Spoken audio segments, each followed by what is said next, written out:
a tour of my junky room. I'm just kidding, I'm not. That's not gonna happen, we're not gonna do that. We're here for a video. Stay tuned. Oh, okay. You guys, I have a friend that has been my friend for about 11 years, okay? 11 years.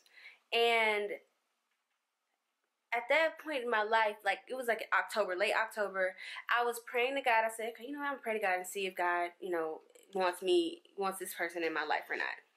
So I was praying like 2 months strong, and I was like, all right, God, let me know if this person should be in my life or not. Let them know if they're, you know, if they're for me or, you know, against me, whatever the case may be. Like, let me know. So in the midst of me praying about it all, my friend ended up telling me something that I did not want to know. Like, I did not want to hear what he had to say. So with that being said, I took that as a sign for God. I was like, you know what? This is a sign, because I don't like what you said to me. So this means you shouldn't be in my life. So I ended up telling him, like, look, cool, that's what you want to do. That's fine. That's perfectly fine. You can do that. But you're going to do that away from me. And we're not going to, you know, this is not going to be, me and you, we can't be friends. So I cut all ties. I cut social media, Facebook, Twitter, you know, Snapchat. I deleted the thread. I deleted the thread. So you know when you delete the messaging thread, you know it's real. I deleted the number. We didn't talk for like 2 months straight. In the midst of me communicating, I'm so childish. But I made I'm so childish. Why does this have to be called Transparent J? Why, Lord? Why? Okay. But I made a anonymous email address that complimented his, and I was reading this book, The Wait. And I was reading this book called The Wait, and I took a picture of it, which it's right, I'll put it right here. I took a picture of it, and it was called Calling Stalemate, whatever, which led to a conversation that we had via email, which led to us talking over again, which led to us being friends again, in a long story short. But the point of this is not to talk about my really embarrassing things that I decided to do. The point of this is to tell you guys that this could have went really bad. Let's be honest. It could have went really, really bad for me. I could have lost a friend of 11 years. And the way that I could have lost it is by not knowing God's voice. You know, not just me not knowing God's voice, but me not knowing what's right and what's wrong.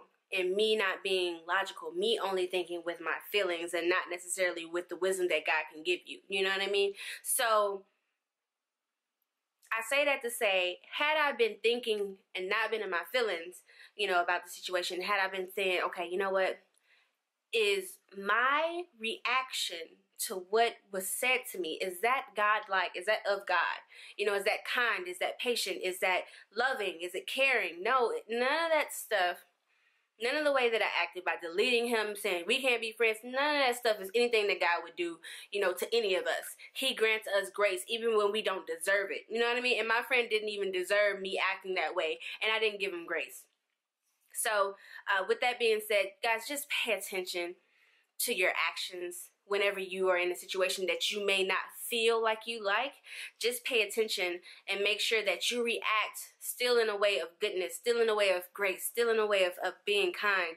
And the only reason that I fully came up with this aha moment was because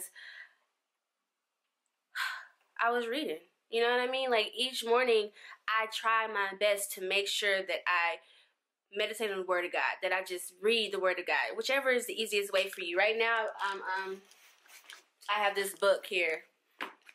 Can you see that? I don't know if you can see it, but I know you can see it here. This book here. And this is the reason why I was able to realize that I was wrong in my discernment. And just to give you a little bit, not too much, just a little bit. It says that many voices vie for control of your mind, especially when you sit in silence. You must learn to discern what is my voice and what is not. And that's God saying that. Ask my spirit to give you this discernment. Many of my children run around in circles trying to obey the various voices directing their lives. This results in fragmented, frustrating patterns of life. Do not fall into this trap.